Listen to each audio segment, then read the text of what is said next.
В эфире телеканала БСТ программа «Интервью». Сегодня в Уфе проходит масштабная конференция, посвященная 30-летию Всемирного Курултая-Башкир. И к нам в студию приходят ключевые участники. Рада представить председателя Башкирского культурного центра в Узбекистане, ученого, технаря, бизнесмена в сельском хозяйстве Ринат Амирович Гуляев. Здравствуйте. Здравствуйте. Ринат Амирович, вот вы живете и работаете в Узбекистане, являетесь директором научно-инновационного центра. Все правильно? Как в вашей жизни сочетаются высокие технологии в хлопководстве и руководство Башкирским культурным центром? Руководство общественно-культурным центром я уже веду 6-й год. Это позыв души, это веление, зов предков, говорит о том, что необходимо заботиться о сохранении башкирской культуры, башкирского языка, башкирского искусства в нашей среде, в Узбекистане. Мы существуем 35 лет. Башкирский общественно-культурный центр был создан в 90-м году. Официально юридически был зарегистрирован в 92-м году. То есть мы уже 35 лет существуем в Узбекистане. И у нас организация существует не только в Ташкенте. У нас есть подразделения в Бухарской области, в Самаркандской области, в Кашкадаринской области, в Фергане и в Ташкентской области. То есть башкир на самом деле в Узбекистане очень много. По последней переписи 1989 года были данные 37 700 человек. Мы сейчас оцениваем, что в настоящее время проживает в Узбекистане около 23 тысяч башкир. Поэтому это достаточно большая диаспора. Считается, что башкирская диаспора в Узбекистане является самой многочисленной диаспорой башкир за рубежом. И действительно, мы проводим большую работу по сохранению башкирских традиций и искусства в Узбекистане. Наш центр действует наряду с другими национальными культурными центрами. У нас в Узбекистане, я должен отметить, что созданы все условия для того, чтобы башкиры сохраняли свое искусство, культуру, язык. У нас действует помимо башкирского еще 158 национально-культурных центров.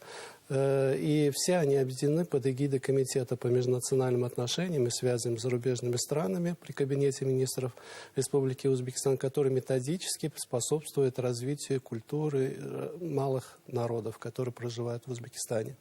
Со стороны президента Республики Узбекистан, со стороны руководства, правительства мы получаем поддержку, мы участвуем в грантах, участвуем в конкурсах, получаем гранты, получаем субсидии, и за счет этого имеем возможности сохранять и приумножать наши ценности в Узбекистане. Со стороны правительства Республики Башкортостан, со стороны главы Республики Башкортостан мы тоже постоянно ощущаем поддержку, потому что мы также вместе с Курултаем Башкир участвуем активно в продвижении и в поддержке ряда целевых проектов, культурных проектов по реализации культурных программ, по созданию и взаимодействию с нашими коллективами, поддержки их, обеспечения материально-технической базы. Мы буквально в 2020 году участвовали в гранте Всемирного Курултая-Башкир, который назывался «Караван культуры», и в рамках этого гранта нам было поставлено достаточно большое количество национальных костюмов, национальных инструментов, средства мультимедиа, за счет которых мы смогли усилить и укрепить свою материально-техническую базу. Мы проводим очень много мероприятий. Одних из самых крупных, один из самых масштабных мероприятий – это, конечно, Кит-Хабантуй. И, например, в Ташкенте ежегодно организовываемый Сабантуй собирает около 55 тысяч человек. То есть это огромные парки. Обычно арендуется один из парков в столице Узбекистана. И туда приходят и татары, и башкиры, и русские, и узбеки. То есть это общенациональный праздник. Мы обычно выставляем там национальную юрту. Мы обращаемся к главе Республики Башкортостан с просьбой оказать помощь в выделении артистов, творческих коллективов. И по его распоряжению к нам приезжают творческие коллективы, ансамбли, гаскаровцы, Ринат Рамазанов, Аргамак. Это является самым большим объединяющим фактором, скажите, пожалуйста? Это является одним из масштабных мероприятий.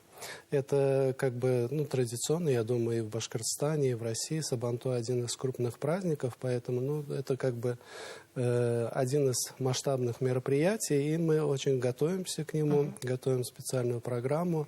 Приезжают по поручению правительства Башкортостана творческие коллективы, и этот целый день мы проводим, демонстрируя наши башкирские песни, танцы, нашу культуру, приглашаем гостей в нашу юрту, угощаем чаем, угощаем пловом. То есть про культурное сотрудничество, взаимодействие прям очень хорошо вы рассказали. А вот что касается еще вот какого-то сотрудничества и в каких областях вы видите?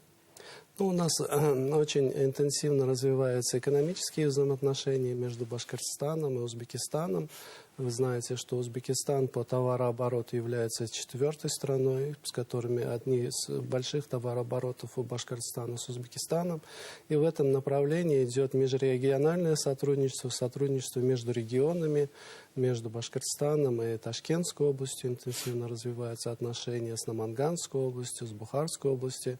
И в том числе при поддержке нашего центра, при поддержке правительства в Узбекистане появилось представительство торговое Башкортостана в Республике Узбекистан, и оно уже функционирует около 3 лет и достаточно эффективно.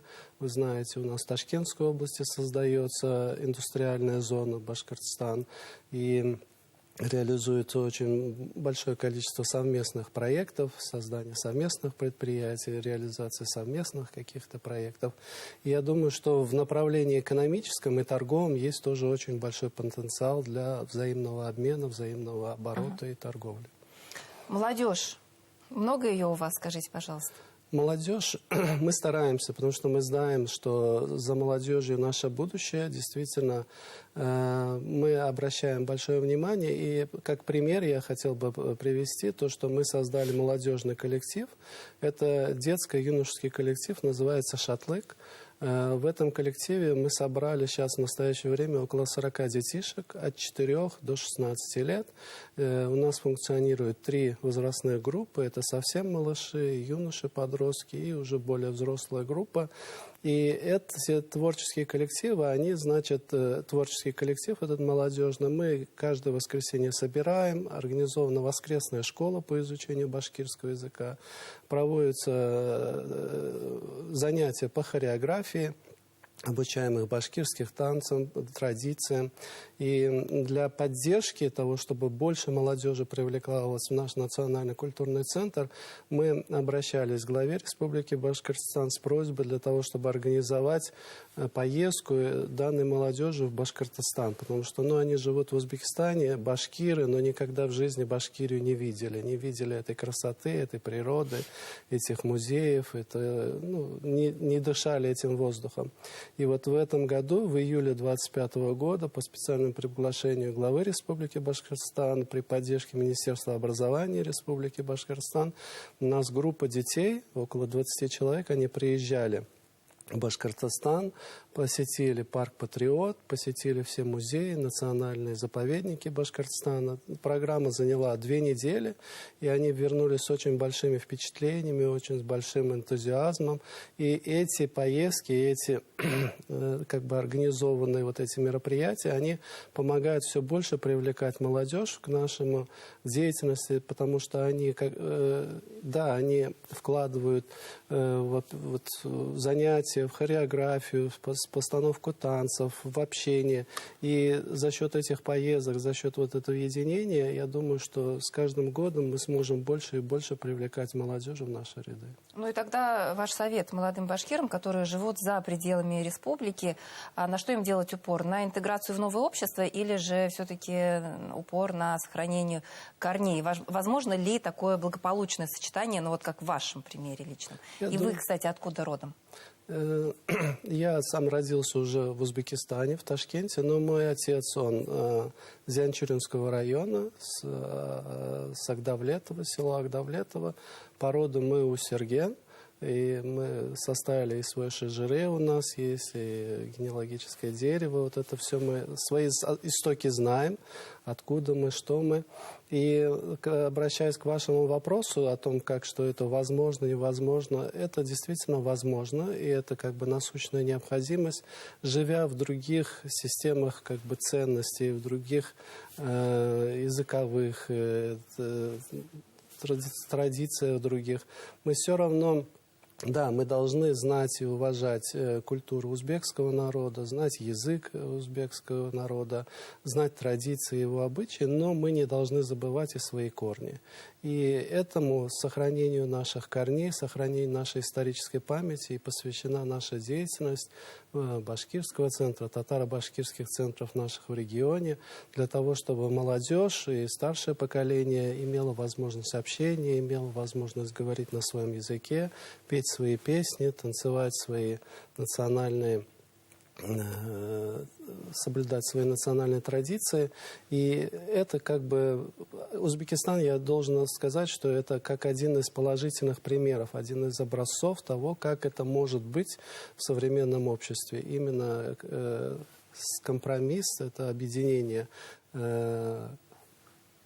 традиций своих и исторического своего.